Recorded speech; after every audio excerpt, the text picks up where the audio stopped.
Kelp is one of the most amazing organisms in the world. Kelp forests create these coastal environments that are like cathedrals in some ways. You're underwater, but you really do feel like you're in a forest, and it feels just magical. 2014 through 2016 was a big marine heat wave that created harsh conditions for kelp.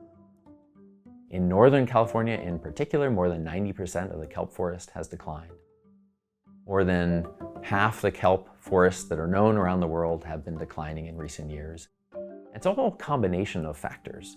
Partly it's been warming ocean water, but it's also been the urchins mowing down the kelp forest to a greater extent.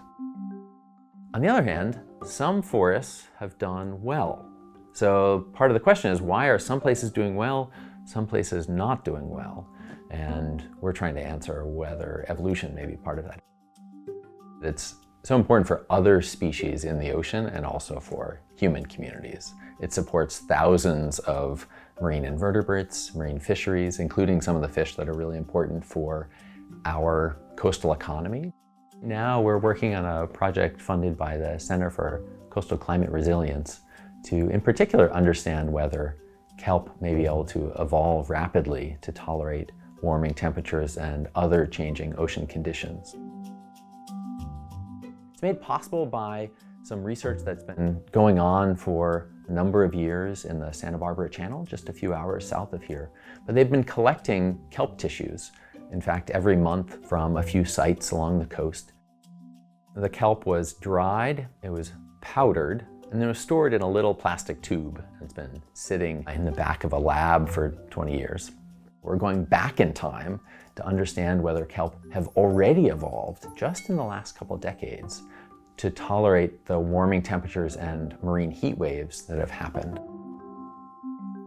We each have a genome, it's replicated within each cell.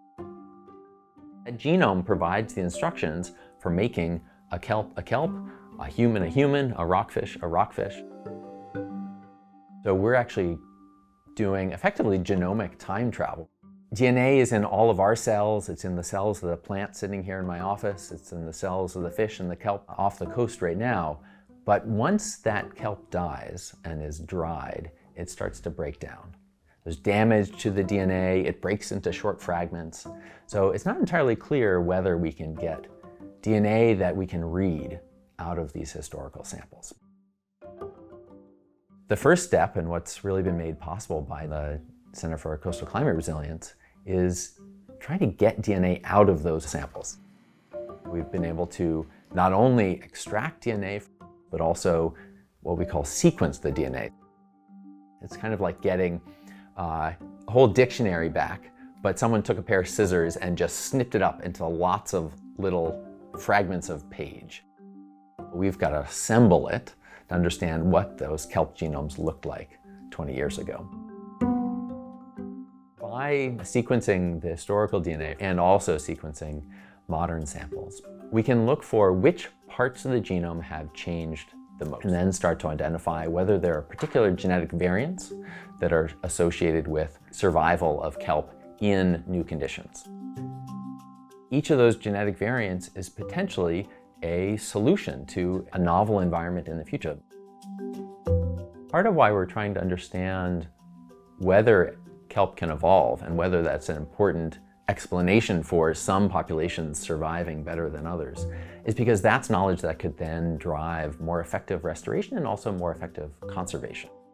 Funding is limited, effort is limited, so understanding where to target conservation and management effort so we get the biggest bang for our buck is a really important part of this.